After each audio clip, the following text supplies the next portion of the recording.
mga kasama. Naiintindihan nila ako kasi pare-pareho kaming nasa organization eh. May mga hinaing kasi kami na hindi namin pwedeng sabihin public. Kasi, alam niyo kung bakit? Kakasuhan nila kami. Anong kakaso nila sa amin? Neglect of duty.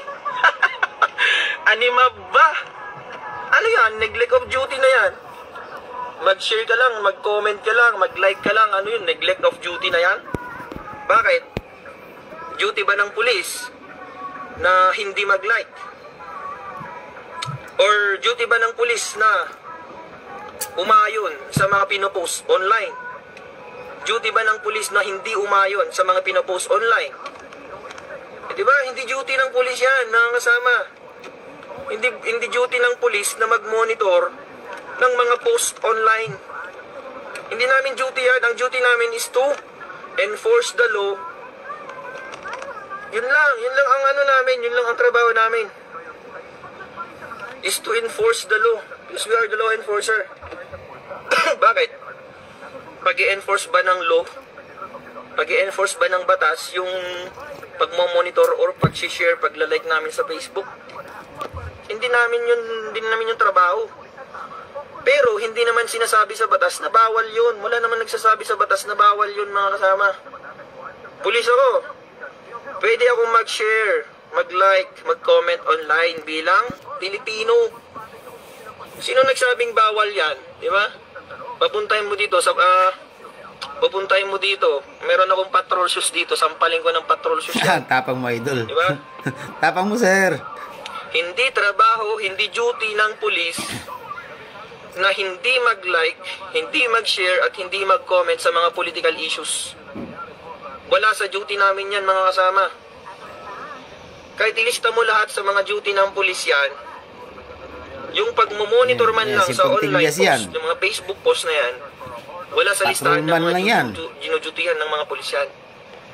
Tapang yan. Paano naging neglect of duty yan? Quintillas, diba? Ayan ang pangalan. Baka sabihin, fake booking yan.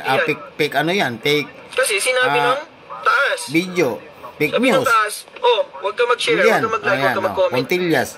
That is your duty. Sabi nung nasa taas. Okay, duty mo yun. Kasi sinabi nung nasa taas. Kung ano man yung order ng mga nasa taas na sinabi sa mga nasa baba, that is your duty. Pero ang tanong, lawful ba yung order na yon? Mga kasama, lawful ba yon? Is it in accordance with the law na pagbawalan kang mag-like, share, and comment? Diba?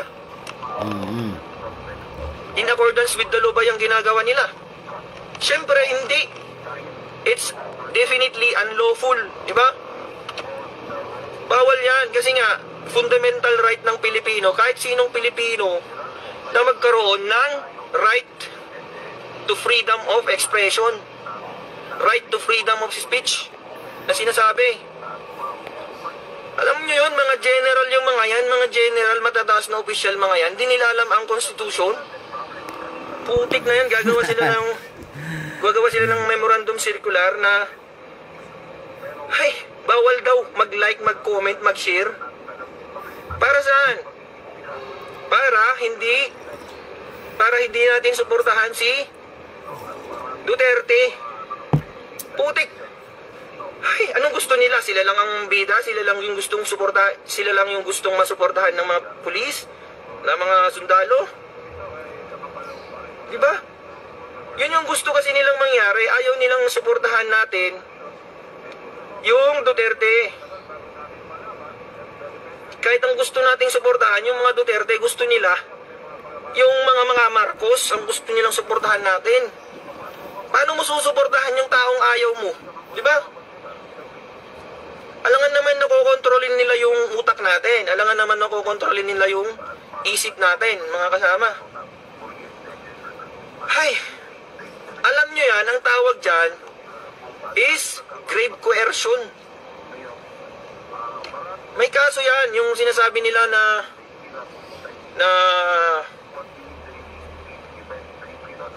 i-like mo, i-share mo yung bagay na against sa will mo. Coercion ang tawag dyan, mga kasama. Kaso yan. yung pipilitin kang gawin yung isang bagay na against sa will mo, against sa gusto mo, that is coercion. Diba? Subukan nila akong pag-explainin yan, sasabihin ko yan sa harap nila. Baka ako pa yung puposas sa taong yan. O papalike niya yung isang bagay, ipapashare niya yung isang bagay na ayaw ko. Tapos gusto niya, huwag akong mag-share, huwag akong mag-like ng mga gusto kong post. Sige, subukan niya lang. Subukan lang ng kahit sino. Napigilan ako sa gusto ko, at saka pigilan niya ako sa mga ayaw ko. Or pilitin niya ako sa mga ayaw ko. Wasasan ko yan, kahit sino pa yan. That is considered coercion. Diba? Nasa batas yan, bawal yan eh. Tagapagpatupad kayo ng batas. Tagapagpatupad tayo ng batas, tapos tayo yung magbabiolate ng batas na yan. Diba? Constitution pa lang, wala na. Constitutional right pa lang, wala na mga kasama. Diba? Constitution. It's the right to freedom of expression. Freedom of speech, mga kasama. Kahit anong batas, kahit anong memorandum, kahit anong order yan, kung hindi sang ayon sa Constitution, that's considered void and invalid. From the beginning and from the start and the beginning. Awit sa inyo mga sir. Mga general pa kayong tinuringan, di nyo alam ang Constitution. Lecturean ko kayong lahat dyan eh. Diba? Ayan nyo, marinig nila to. Ayan nyo, ipanood nyo nga sa kanila to. Patrolman ang magle-lecture sa kanila. Tingnan natin. Siyar ka. Lecturean natin sila ng mga constitutional right. Para hindi naman nila binabiolate, para naman irespeto nila yung mga rights natin. Putik. Pulis ka, general ka, mga pinuno ka ng organisasyon, di mo alam yan? Animab ba? Yung puso ko talaga eh. Kita na yung mukha ko ngayon, nagpapakita na ako sa camera. Para malaman nila na ako yung nagsasalita sa likod nito. Sa harap nito. Dati, sa likod ng camera lang ako nakatago. Boses ko lang yung naririnig nyo. Pero ngayon, sa harap ng camera na. Kasi, nandyan yung pangalan ko. Ibig sabihin, kahit ipatawag ako sa Krame, kahit ipatawag ako sa Malacanang, kaya kong tayuan yung sinasabi ko, mga kasama. Tayuan ko yan, parang vigil lang yan. Parang vigil lang yan na tumatayo. Tayuan ko lang yan. Sinabi mo ba yan? Sabihin na, tanungin nila sa akin, sinabi mo yan, patrolman. Yes, sir. Ako pong may sabi lahat niyan, nasa video na yan. Kita nyo ba naman yung mukha ko dyan, ang pangit na mukha na yan? Yung pangit na mukha na yan, yung nagsasabi niyan. Sabihin ko doon. Diba? Naiihi daw yung kasama ko. Wait lang